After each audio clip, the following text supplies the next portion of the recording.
Radhe Radhe students, मेरा नाम है गिरीश नायक और आप सभी का स्वागत है दिल्ली एकेडमी की ई लर्निंग प्लेटफॉर्म पर। आपने अभी अभी सुना होगा नाम एक प्रोजेक्ट का, प्रोजेक्ट 2025। अब ये 2025 प्रोजेक्ट क्या है? हर कोई अपने साल के लिए, अपने नए साल के लिए कुछ ना कुछ प्रोजेक्ट बना के रखा है कि इस साल में ये करने वाला हूँ। तो ऐसा ही एक प्रोजेक्ट बना के रखा है यूएसए। यूएसए में जो अभी प्रेसिडेंट हैं डोनाल्ड ट्रंप, उनका एक ही नीति है, उनका एक ही उद्देश्य है, मेक अमेरिका ग्रेट अगेन। इसी नारे को लेके वो आगे पूरा चुनाव जीते हैं और उसी के दम पे फिर उसी को फिर आगे कंटिन्यू करना चाहते हैं। तो इसके लिए क्या करना पड़ेगा? उसको जो एक्स्ट्रा खर्चे हैं वो सबको कम करना पड़ेगा। अगर ये सब चीज को कम कर देंगे तो फिर गवर्नमेंट जो है डेवलपमेंट प्रोजेक्ट्स में काम करेगी। पूरा का पूरा जो फोकस रहना चाहिए पूरे अमेरिका का जो मतलब पूरा फोकस है वो सिर्फ और सिर्फ डेवलपमेंट प्रोजेक्ट्स में होने चाहिए और लगातार आगे बढ़ेंगे तब जाके। तो यही मेन ऑब्जेक्टिव है प्रोजेक्ट 2025 का।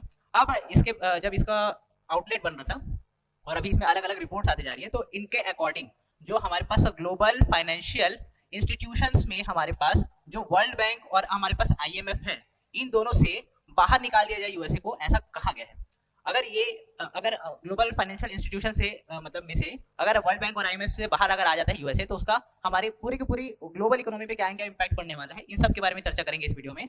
और साथ ही जानेंगे कि हमारे इंडिया का आगे क्या रहा होना चाहिए, आगे क्या कर सकता है गवर्नमेंट। तो सबसे पहले समझते हैं ग्लोबल फाइनेंशियल गवर्नेंस के बारे में। गवर्नेंस मतलब हमारा शासन व्यवस्था। किस चीज का बोल रहे हैं भाई? ग्लोबल लेवल पे फाइनेंशियल, ठीक है, मतलब हमारे पास वित्तीय क्षेत्र में गवर्नेंस की बात कर रहे हैं और वो भी ग्लोबल लेवल पे। अगर हम लोग अपने कंट्री के लेवल पे देखते हैं तो हमारा जो सेंट्रल बैंक है, वैसे सेंट्रल बैंक को डायरेक्टली मेंशन नहीं किया जाता, जो वित्त मंत्रालय है वो हमारे फाइनेंशियल गवर्नेंस का हेड है और उसके भी हाफ में आरबीआई सारे कार्यों को निर्वहन करता है। तो आरबीआई हमारे लिए फाइनेंशियल हेड है, मतलब इनडायरेक्टली फाइनेंशियल गवर्नेंस का। अगर हम लोग ग्लोबल लेवल पे देखते हैं तो इसके मेन दो जायंट्स हैं, एक है वर्ल्ड बैंक और एक है हमारे पास आईएमएफ। इसके अलावा और भी रीजनल ऑर्गेनाइजेशंस हैं, जैसे हमारा एशियन डेवलपमेंट बैंक हो गया। इसके अलावा हमारे पास ब्रिक्स बैंक, जिसको न्यू डेवलपमेंट बैंक भी कहते हैं। तो ये सब का उद्देश्य क्या है? इनका सबका मेन पर्पस क्या है? ग्लोबल फाइनेंशियल, जो फाइनेंशियल गवर्नेंस को बना के रखना, इन सब का मेन उद्देश्य है। और जो ग्लोबल लेवल पे बनाएगा, तो ग्लोबल लेवल पे कौन कौन है हमारे पास? अभी पूरे वर्ल्ड लेवल पे वर्ल्ड बैंक है और आईएमएफ। और यूएसए बोलता है इनसे ही बाहर निकलने के बारे में। अगर इनमें हम लोग वोट शेयर और इनका जो इनको जितना राशि यहाँ पर प्राप्त होता है वो कितना प्राप्त होता है? लगभग 16% स्टेक होल्डर है यूएसए वर्ल्ड बैंक में, और वही लगभग 16% का जो शेयर होल्डिंग रखता है आईएमएफ में भी। और ये 16% ऐसे देखने में कम लग रहा है, लेकिन ये 16% जो 16% होने के बाद में भी यूएसए किस रैंक पे है? फर्स्ट रैंक पे है, टॉप रैंक पे है। उसके बाद भी इसके पास 16% हमारे पास स्टेक होल्डिंग कैपेसिटी है। अब अगर हम लोग देखते हैं इन दोनों के स्ट्रक्चर के बारे में समझ लेते हैं, तब जाके हम लोग को समझ आएगा कि क्या क्या हमारे लिए यहाँ पर हम लोग को चैलेंजेस हम लोग को फेस करने पड़ेंगे। तो पहले हम लोग वर्ल्ड बैंक की बात करें, तो जब वर्ल्ड वॉर 2 खत्म हुआ, वर्ल्ड वॉर 2 खत्म होने के बाद हम लोग को जरूरत पड़ी, बहुत सारे डिस्ट्रक्शन हो गया था, तो डिस्ट्रक्शन के लिए हम लोग को वापस से कंस्ट्रक्शन करने की जरूरत पड़ी। तब हमारे पास गठन हुआ आईबीआरडी का, international bank for reconstruction and development. 1944 में इसका एस्टेब्लिशमेंट हुआ और उसके बाद में फिर इसी में ही, ठीक है, एक और इंस्टीट्यूशन की जरूरत पड़ी, ये रिकंस्ट्रक्शन के लिए हो गया। लेकिन बहुत सारे प्राइवेट इंस्टीट्यूशंस थे, प्राइवेट प्लेयर्स थे, उनको भी पैसा चाहिए। तो उनको पैसा चाहिए, तो उनको पैसा कौन देगा? International financial corporation. और ये इसका एस्टैब्लिशमेंट हुआ 1956 में, ठीक है, 1956 में इसका एस्टैब्लिशमेंट हुआ। और उसके बाद में फिर इंटरनेशनल डेवलपमेंट एजेंसी का एस्टैब्लिशमेंट हुआ 1960 में, 1960 में। और ये जो इंटरनेशनल डेवलपमेंट एजेंसी है, ये क्या काम करेगी? जो गवर्नमेंट एजेंसीज हैं, गवर्नमेंट के अलग अलग इंस्टीट्यूशंस हैं, उनको फंडिंग देने का काम करेगा। या फिर सीधा सीधा बोला जाए गवर्नमेंट टू गवर्नमेंट लोगों को फंडिंग करेगा। ये प्राइवेट फंड्स को फंडिंग करेगा और ये क्या करेगा? गवर्नमेंट्स को फंडिंग करेगा। इसके बाद एस्टैब्लिशमेंट हुआ आईसीएसआईडी का। अभी आईसीएसआईडी क्या है? International centre for settlement of investment related disputes, ठीक है। तो जो इन्वेस्टमेंट से रिलेटेड जितने भी सारे डिस्प्यूट्स होंगे अलग अलग कंट्रीज के बीच में, उन सब के बीच मीडिएटर बनने का, उन सब के प्रॉब्लम्स को रिजॉल्व करने का इसका काम रहेगा। और इसका एस्टैब्लिशमेंट हुआ 1966 में। एंड देन हमारे पास मीगा का एस्टैब्लिशमेंट हम लोग देखते हैं, मल्टीलेटरल इन्वेस्टमेंट गारंटी एजेंसी, जो गारंटी देगी किसी भी कंपनी को कि आपको अगर आप किसी कंट्री में इन्वेस्टमेंट कर रहे हैं तो आपके इन्वेस्टमेंट की गारंटी हम लेते हैं, ऐसा करके जो हमारे मीगा का एस्टैब्लिशमेंट हुआ। तो अगर इंडिया की बात की जाए तो आईसीएसआईडी में इंडिया मेंबर नहीं है, बाकी सब में इंडिया मेंबर है। और अगर हम देखते हैं तो ये हमारे, अगर हम लोग सीजीपीएससी के हिसाब से देखते हैं तो सीजीपीएससी मेंस में पेपर 7 के पार्ट 2 का भाग है ये, तो एग्जाम के पॉइंट ऑफ व्यू से बहुत इंपॉर्टेंट है। आगे देखते हैं हम लोग। ये स्ट्रक्चर हो गया हमारे वर्ल्ड बैंक का। इन पांचों इंस्टीट्यूशन को मिक्स करके बोलते हैं वर्ल्ड बैंक। अगर ये वर्ल्ड बैंक क्या करता है? फिर लोन प्रोवाइड करते हैं। कहाँ से लोन मिलेगा? जो वर्ल्ड वॉर से जो पीड़ित जो देश थे ना, उन सबको मिलेगा आईबीआरडी से, प्राइवेट प्लेयर्स को मिलेगा आईएफसी से, गवर्नमेंट्स को मिलेगा आईडीए से। इसी को बोलते हैं वर्ल्ड बैंक का सॉफ्ट कॉर्नर। क्योंकि ये लोन बहुत सस्ते में प्रोवाइड करता है, बहुत कम इंटरेस्ट रेट पे ये लोन प्रोवाइड करता है। आईसीएसआईडी क्या करेगा, ये इन्वेस्टमेंट से रिलेटेड डिस्प्यूट को रिजॉल्व करेगा और ये गारंटी देगा। तो ये हमारा वर्ल्ड बैंक का स्ट्रक्चर हुआ। तो यहाँ पर हम लोग को लोन मिलता है और भी अलग अलग फाइनेंशियल एक्टिविटीज यहाँ पर कंडक्ट होती है। इसके अलावा अगर हम लोग देखते हैं एक और इंस्टीट्यूशन हमारे पास है आईएमएफ, इंटरनेशनल मॉनिटरी फंड। तो जो काम हमारा आरबीआई हमारे देश के लिए करता है वही काम हमारा आईएमएफ जो है वर्ल्ड लेवल पे ग्लोबल इकोनॉमीज के लिए करता है। तो ये क्या करते हैं भाई, मॉनेटरी जो वो एक्सचेंज है ना, उन सभी को, सिर्फ एक्सचेंज ही नहीं, फाइनेंशियल एक्टिविटीज सही से होते रहे, एक सस्टेनेबल कोई भी कंट्री, हर कंट्री आगे ग्रो करे, इस बात को ध्यान रखता है हमारा आईएमएफ। और इसका एस्टैब्लिशमेंट हुआ था 1945 में, 1945 में एस्टैब्लिशमेंट हुआ था। ये भी ब्रेटन वुड कॉन्फ्रेंस का ही पार्ट है ऐसा माना जाता है। ठीक है, अब 1945 में इसका एस्टैब्लिशमेंट हो गया। अब यहाँ पर अच्छा, इसका इन दोनों में क्या अंतर है, ये भी लोन बांटेगा वो भी लोन बांटेगा। तो वर्ल्ड बैंक जो है आसानी से लोन बांटता है, अगर आपको लोन की आवश्यकता है तो वो दे देगा। लेकिन आईएमएफ बोलता है कि मैं जितना पैसा दूंगा उतना पैसा आ जाना चाहिए वापस, इस बात का आईएमएफ ध्यान रखता है।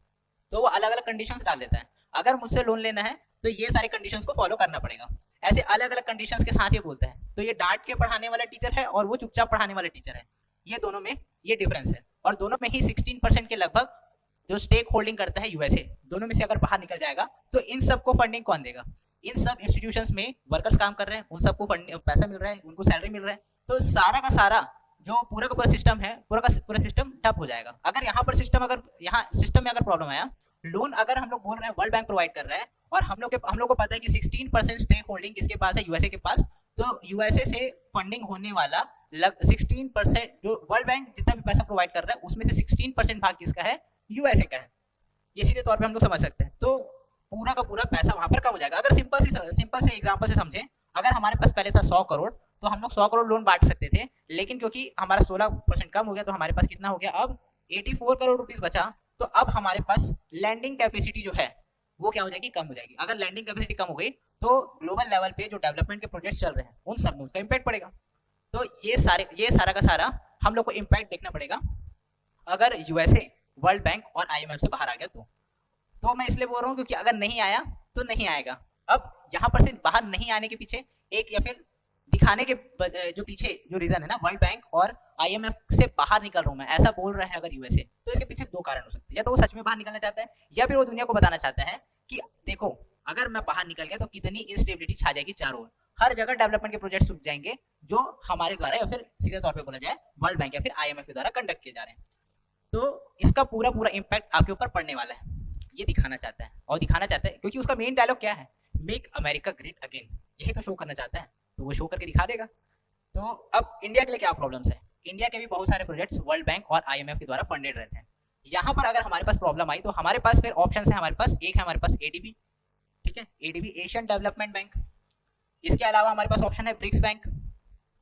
ब्रिक्स बैंक जो है इसी का ही नाम है new development bank, new development bank. तो हमारे पास फंडिंग के और रास्ते हैं और हम जो फंडिंग, लेकिन इसका इम्पैक्ट डेफिनेटली इंडिया पे तो पड़ेगा ही, डायरेक्टली और इनडायरेक्टली। लेकिन यही एक अच्छा अपॉर्चुनिटी है कि गवर्नमेंट इस पे जो फंडिंग यहाँ पर से कट करेगा, यूएसए पूरी तरह से तो नहीं, लेकिन कुछ मात्रा में इंडिया को भी वहां पर आगे बढ़ के अपनी पहल जमाने की जरूरत है, अपनी पकड़ जमाने की जरूरत होगी। लेकिन उसके सामने फिर भी एक आदमी रहेगा और वो है चाइना। अगर यूएसए बाहर निकल जाता है, एक और प्रॉब्लम यहाँ पर नजर आएगा, अगर यूएसए बाहर आ गया तो अगला जो बड़ा प्लेयर है वो है चाइना। और चाइना फिर ग्लोबल फाइनेंशियल जो सिस्टम है, गवर्नेंस है, उसको कंट्रोल करने की कोशिश करेगा, जिसकी ताक में बहुत टाइम से है।